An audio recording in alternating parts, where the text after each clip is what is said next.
ঈদ সামনে, চাইলেই তো আর ঈদ পিছানো সম্ভব নয়। যারা আমি যাদের দলে খেলছি সবাই আমাদের পূর্ব পরিচিত ভাই ব্রাদার। এখানে ছাড় দিলে বোঝা যাবে, চারদিকে ক্যামেরা থাকবে। যদি আমরা ছাড় দিতেই আসতাম তাহলে আর কষ্টের আসার দরকার কি? গল্পতে আমরা সোসাইটির একটা বাজে দিক তুলে ধরার চেষ্টা করেছি। আমি আসলে খুবই দুঃখিত যে আমি একটু দেরিতে জয়েন করেছি, কারণ আমার টানা শুটিং ছিল।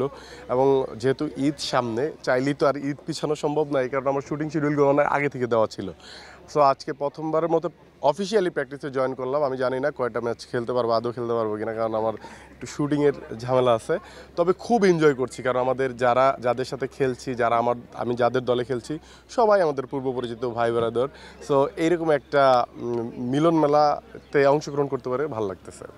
গতবার তো আমাদের একটা তিক্ত অভিজ্ঞতা আছে, যে কারণে এবারের যারা আয়োজক, বিশেষ করে আমি যদি ইরফান সাজ্জাদের কথা বলি, আমাদের সানের কথা বলি, এত প্রিসাইসলি ওরা আয়োজন করছে এখন পর্যন্ত, এই মুহূর্ত পর্যন্ত চমৎকার। এবং এইভাবে যদি টুর্নামেন্টটা শেষ হয়, এটা বলা যায় যে আগামী বছর আমরা অপেক্ষায় থাকবো যে আবার কবে টুর্নামেন্টটা আসবে। এখানে ছাড় দিলে বোঝা যাবে, চারদিকে ক্যামেরা থাকবে, এতগুলো আপনারা থাকবেন। সো ওই সুযোগ নেই চাইলে।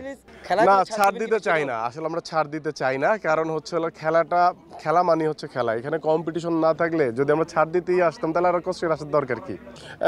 দারুণ একটা গল্প, এবং ইন্ডাস্ট্রিতে মনে হয় এই প্রথম যে 10 মা একটি সিঙ্গেল নাটকে একসাথে কাজ করেছে। নাটকের নাম হচ্ছে 10 মার এক পুত। নাজমুল রনির পরিচালনায় নাটকটি আসবে ঈদকে সামনে রেখে। এবং ওই 10 মায়ের যে এক পুত বা যে ছেলেটি, সেই ছেলের ভূমিকা আমি অভিনয় করেছি। এবং মনিরা মিঠু, রেশমি আহমেদ থেকে ধরে আমাদের শেলি হাসান থেকে ধরে অনেক মানে প্রমিনেন্ট আর্টিস্ট, গুণী শিল্পীরা মায়ের ভূমিকা অভিনয় করেছে। এবং এই গল্পটি যদিও একটা কমেডি নাটক, কিন্তু চমৎকার একটা মেসেজ আসলে এই গল্পের মধ্যে নিহিত আছে। এই গল্পতে আমরা সোসাইটির একটা বাজে দিক তুলে ধরার চেষ্টা করেছি এবং সেখান থেকে পরিত্রাণের উপায় খুঁজে বের করার চেষ্টা করেছি। আমি তো জানেন, আমাকে যারা চিনেন, আমি তো একটু গল্প নির্ভর নাটক করার চেষ্টা করি।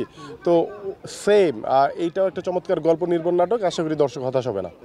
অনেকগুলো কাজ আসতেছে, এই পুরো মাস ব্যাপী শুটিং করতে হবে।